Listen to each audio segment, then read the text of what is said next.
به ونتوكل عليه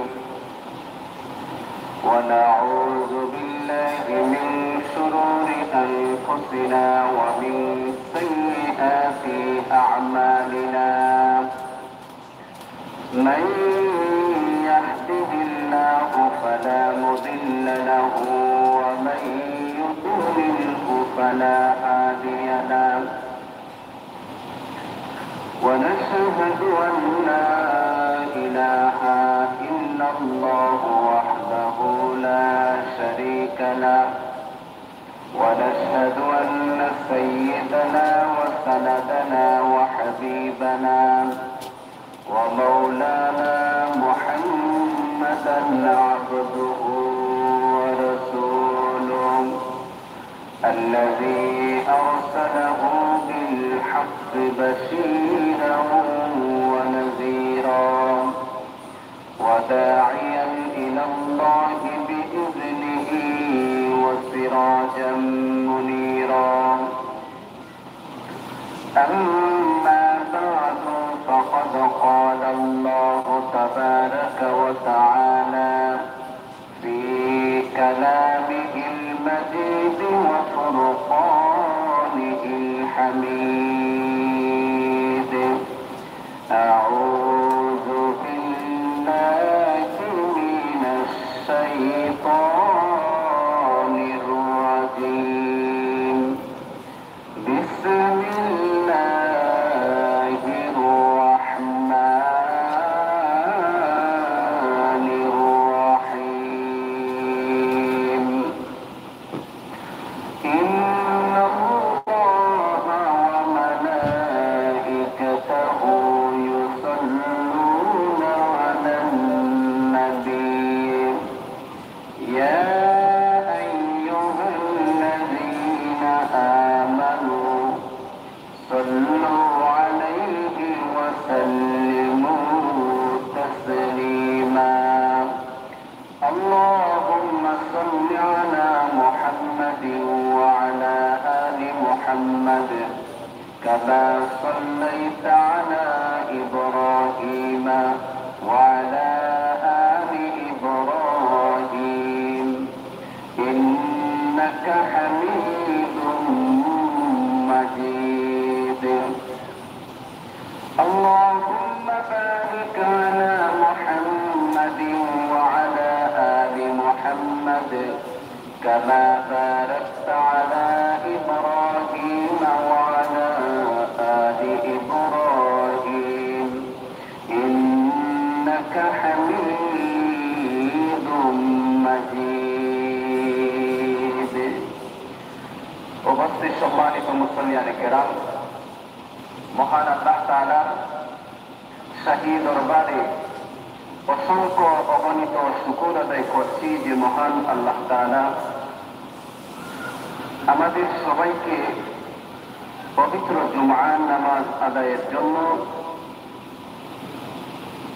আল্লাহর ঘর মসজিদের মধ্যে আসার বসার তৌফিক দান করেছেন।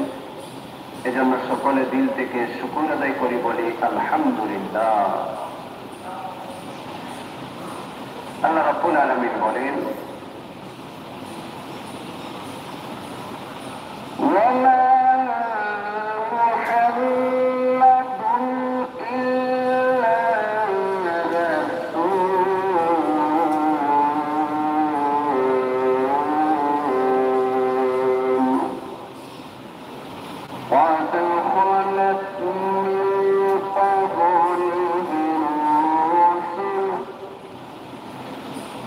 أفإن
মুহাম্মদ সাল্লাল্লাহু আলাইহি ওয়াসাল্লাম একজন রাসূল ছাড়া কিছু নয়।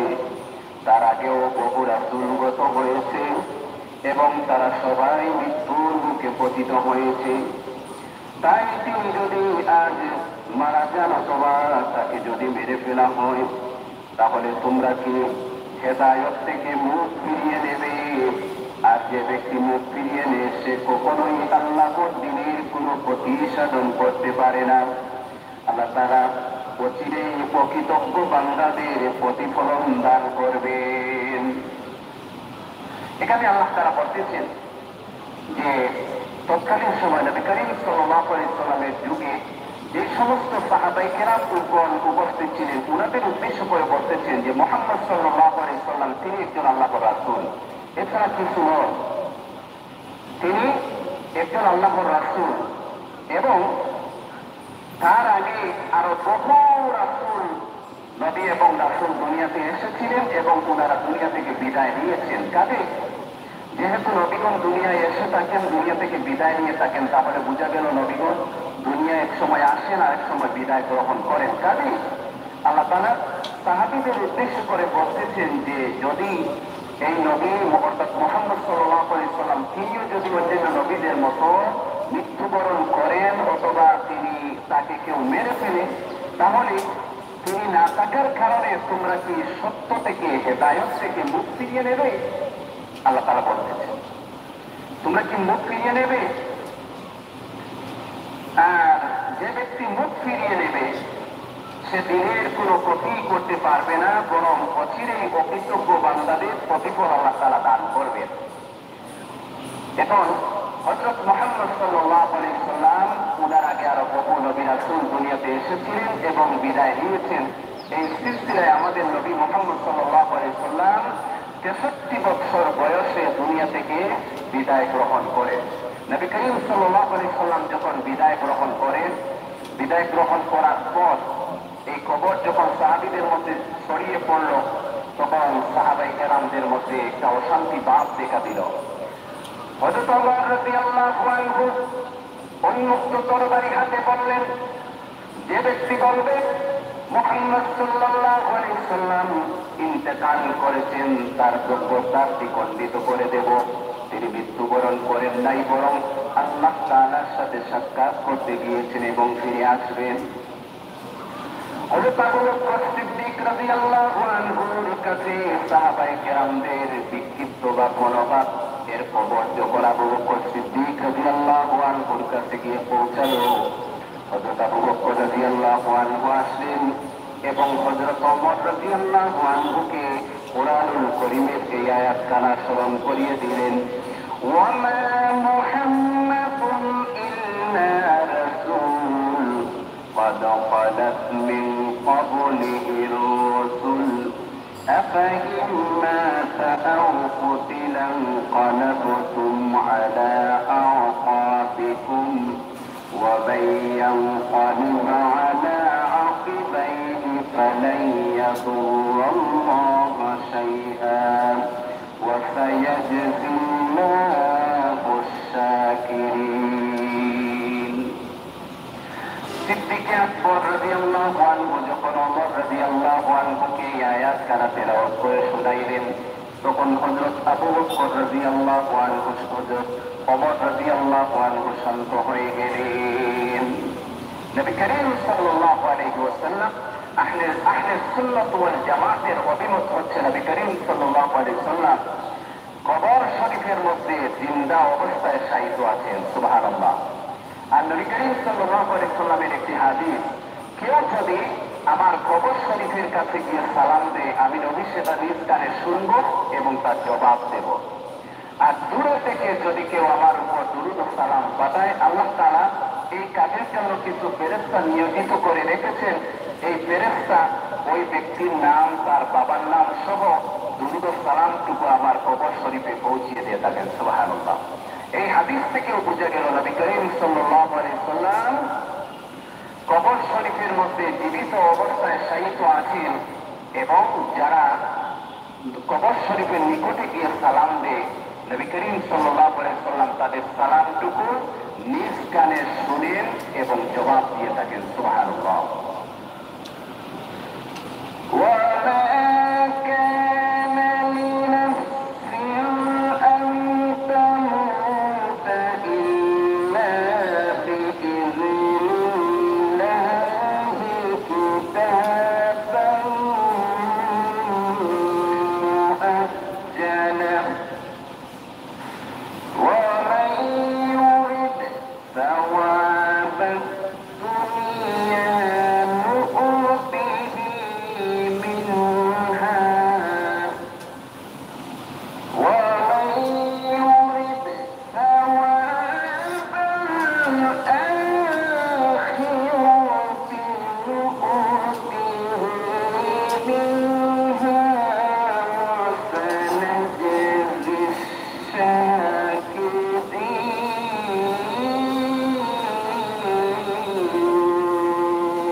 আল্লাহ রাব্বুল আলামিন বলেন, কোন প্রাণী আল্লাহর অনুমতি ছাড়া মৃত্যুবরণ করতে পারে না।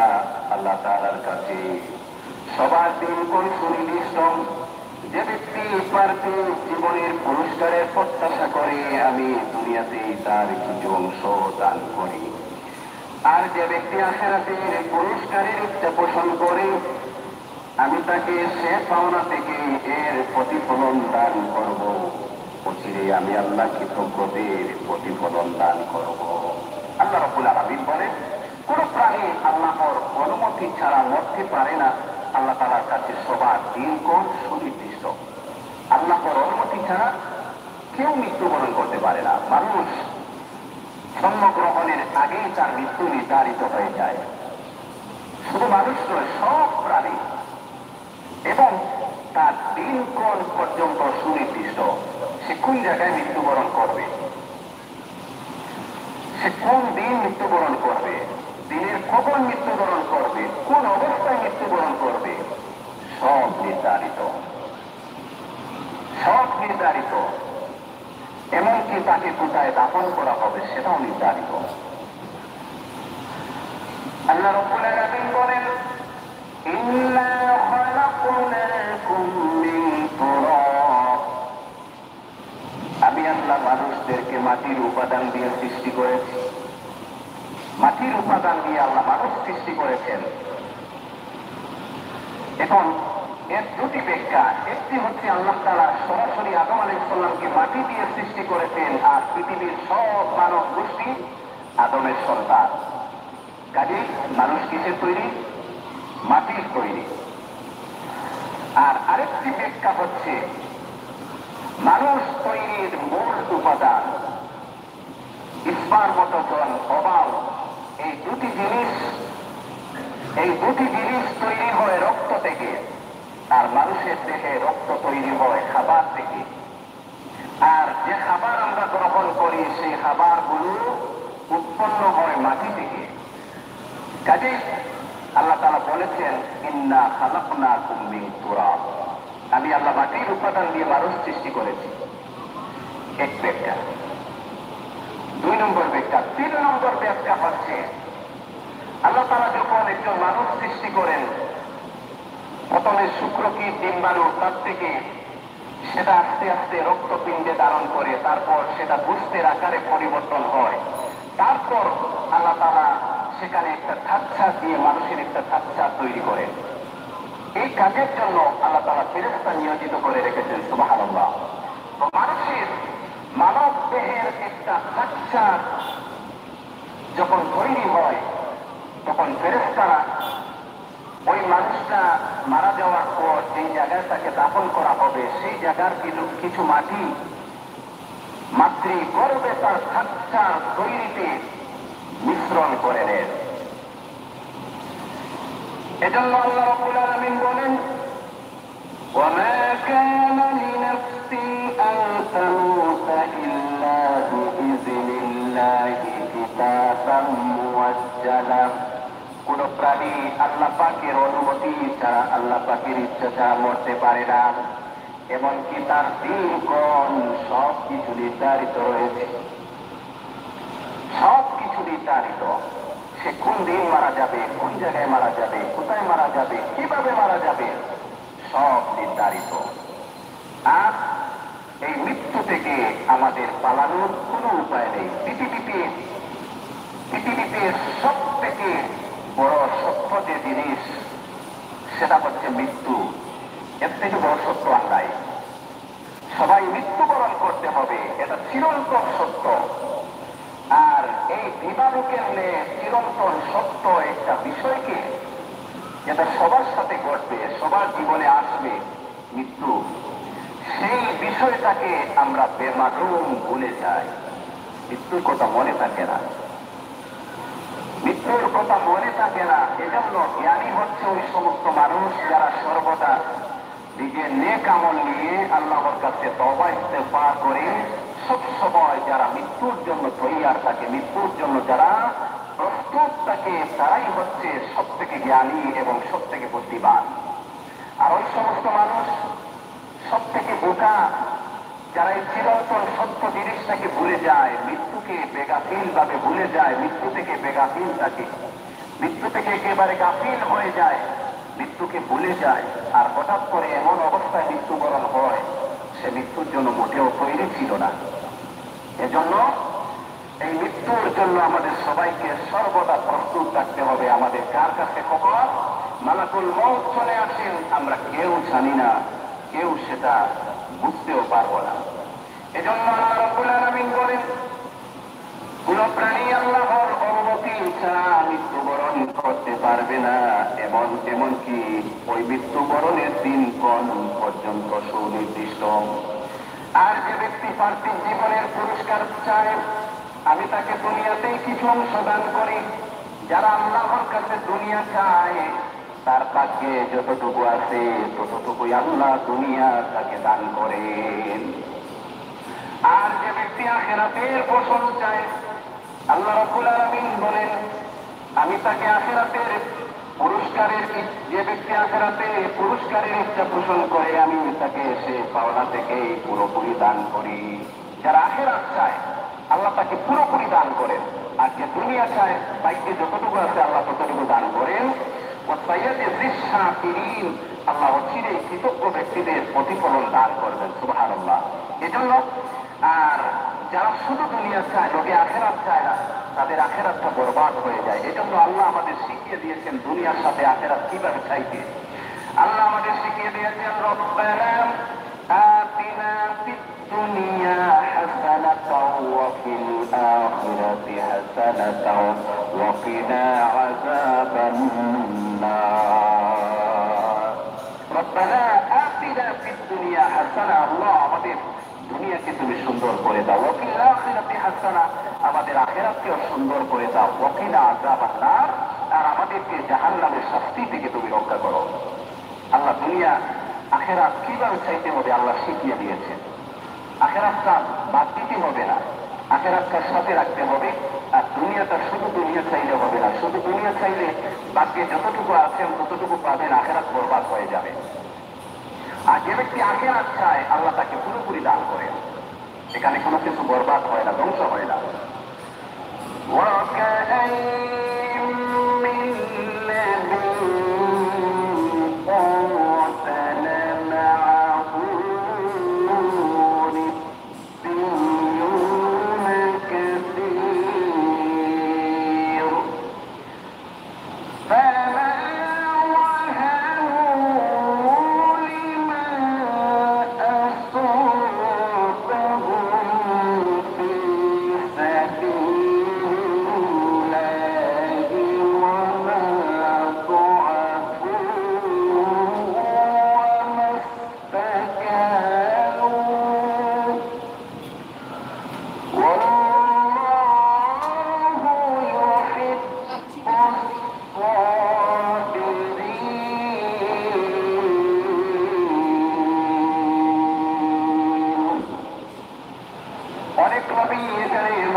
তার সাথে আরো যুদ্ধ করেছে অনেক সাধক ব্যক্তি আল্লাহর পথে।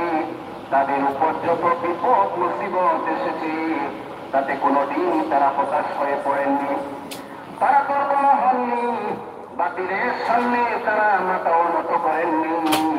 আল্লাহ তাআলা ধৈর্যশীলদেরকে ভালোবাসেন। আল্লাহ তাআলা বলতেছেন, এই পৃথিবীতে বহু নবী রাসূল এসেছিলেন এবং তারা জালিমদের বিরুদ্ধে সত্যের পক্ষে আল্লাহর জন্য লড়াই করেছেন এবং নবীর সাথে বহু সাধক দ্বারা উদ্দেশ্য হচ্ছে নবীর যারা অনুসারী ছিল তারাও যুদ্ধ করেছে, লড়াই করেছে। তাদের উপর বহু রকমের বিপদ আপদ এসেছে।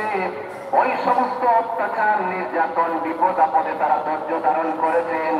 তারপরও বাতিলের সামনে তারা কোথাও মাথা নত করেননি।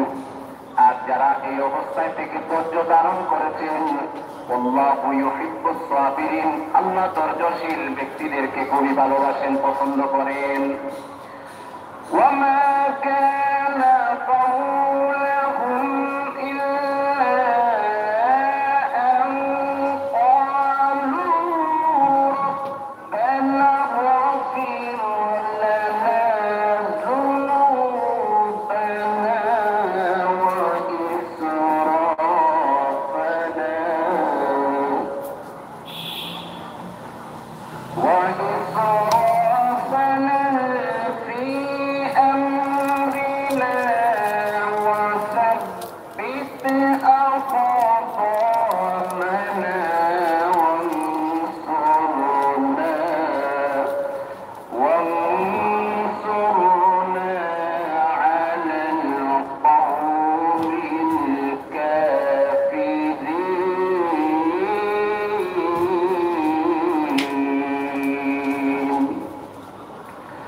তাদের মুখে তখন এছাড়ার কোনো কথা ছিল না। তারা বলেছিল, যে আমাদের রব, তুমি আমাদের যাবতীয় গুনাহ খাতাগুলো মাফ করে দাও, আর আমাদের কাজকর্মের সব বাড়াবাড়ি তুমি আমাদেরকে মাফ করে দাও। আমাদের কদমগুলো মজবুত রাখো, আর কাফিরদের উপর তুমি আমাদেরকে বিজয় দান করো। অর্থাৎ এই পৃথিবীতে অনেক নবী রাসূল এসেছিলেন। নবী এবং নবীর অনুসারীরা কাফিরদের বিরুদ্ধে ইসলামের জন্য হকের পক্ষে লড়াই করেছেন। হকের পক্ষে লড়াই করতে গিয়ে তারা জালিম, তাদের উপর বহু অত্যাচার, নির্যাতন এসেছে। ওই সমস্ত অত্যাচার, নির্যাতনে তারা সবর করেছেন, ধৈর্য ধারণ করেছেন। তারপরও বাতিলদের সামনে, বাতিলের সামনে তারা কখনো মাথা নত করেন নাই। আর তারা বলেছেন, তখন তাদের মুখে শুধু ওই কথাটাই ছিল, রব্বানা ইগফির লানা যুনুবানা ওয়া ইসরাফানা, আল্লাহ আমাদেরকে মাফ করো, আমাদের কর্মের বাড়াবাড়িগুলো তুমি ক্ষমা করে দাও। ওয়া সাব্বিত আকদামানা, আর আমাদের পাকে তুমি হকের উপর, সত্যের উপর তুমি মজবুত রাখো। ওয়ানসুরনা আলাল কওমিল কাফিরিন, আর আমাদেরকে কাফিরদের বিরুদ্ধে আমাদেরকে সাহায্য করো, কাফিরদের বিপক্ষে আমাদেরকে তুমি বিজয় দান করো। فآتاهم الله ثواب الدنيا وحسن ثواب الآخرة والله يحب المحسنين।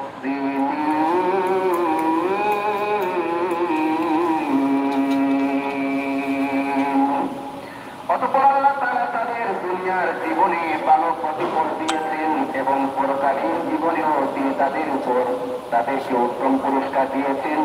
আল্লাহ তাআলা নেক বান্দাদেরকে খুবই ভালোবাসেন, খুবই পছন্দ করেন। ওই সমস্ত নবী এবং নবীর অনুসারীরা কাফিরদের বিরুদ্ধে লড়াই করেছে, সংগ্রাম করেছে, আল্লাহর কাছে সাহায্যের জন্য দোয়া করেছে।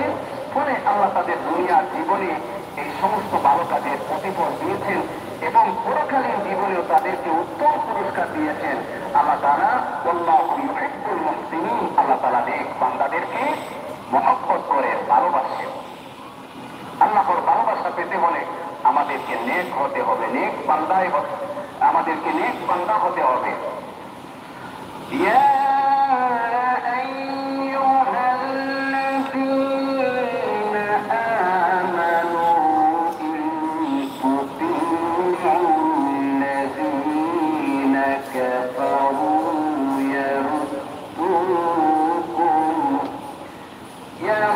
يردوكم على أعقابكم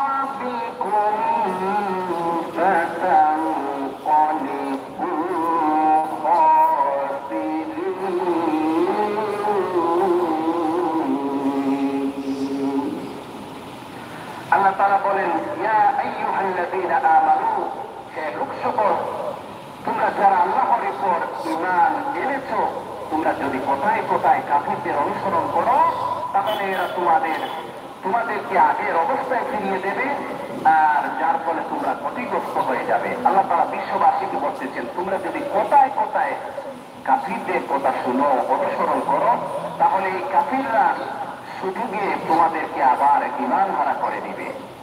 কাজে তোমরা কোথায় কোথায় কাফিরদের অনুসরণ করো না, কোথায় কোথায় তাদেরকে ফলো করো না, নতুবা সুযোগ পেলে তোমাদেরকে ক্ষতি করে ফেলবে, ওরা আবার তোমাদের ঈমান হারা করে দিবে, আর যার ফলে ফাতানকালিবু খাসিরিন, তোমরা যদি ঈমান হারা হয়ে যাও তাহলে তোমরা ক্ষতিগ্রস্ত হয়ে যাবে। এখানে আল্লাহ তাআলা কাফিরদেরকে ফলো করতে নিষেধ করেছেন।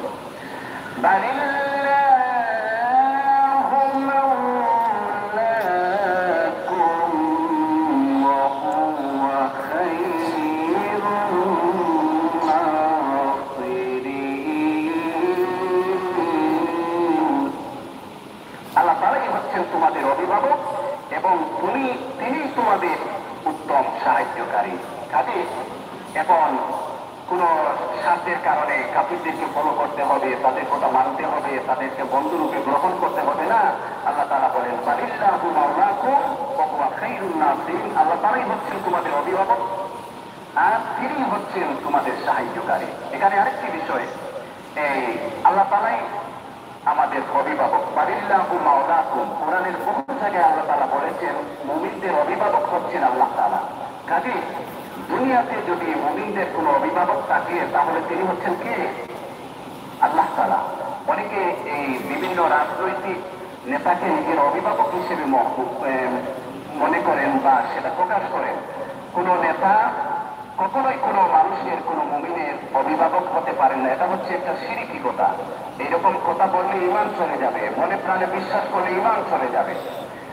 আর অভিভাবক হচ্ছেন মুমিনের একমাত্র আল্লাহ তাআলা, এবং আমাদের নেতা হচ্ছেন, আমাদের অনুসরণীয় ব্যক্তি হচ্ছেন হযরত মুহাম্মদ সাল্লাল্লাহু আলাইহি ওয়াসাল্লাম। এটা বলতে পারেন অমুক নেতা আমার কাছে খুবই প্রিয়, বা উনার পক্ষে আমি, উনার ফলোয়ার আমি, এইরকম কিছু বলতে পারেন। তাই বলে কোন নেতাকে কখনো কোনো অবস্থাতেই অভিভাবক বলা যাবে না।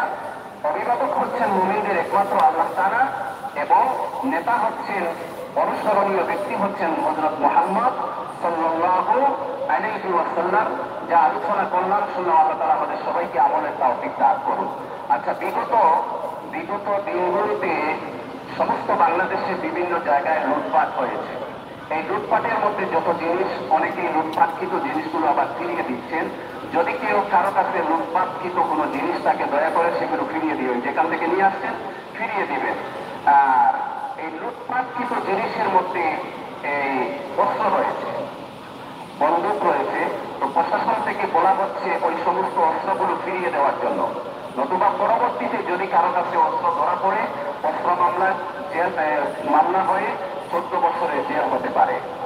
নতুবা এখন সুযোগ রয়েছে, সেটা সেনাবাহিনীর কাছে দিতে পারেন, কোনো থানায় জমা দিতে পারেন। তাও যদি ভয় হয়, বাংলাদেশ ইমাম সমিতি এই ব্যাপারটা নিয়ে কাজ করতেছে।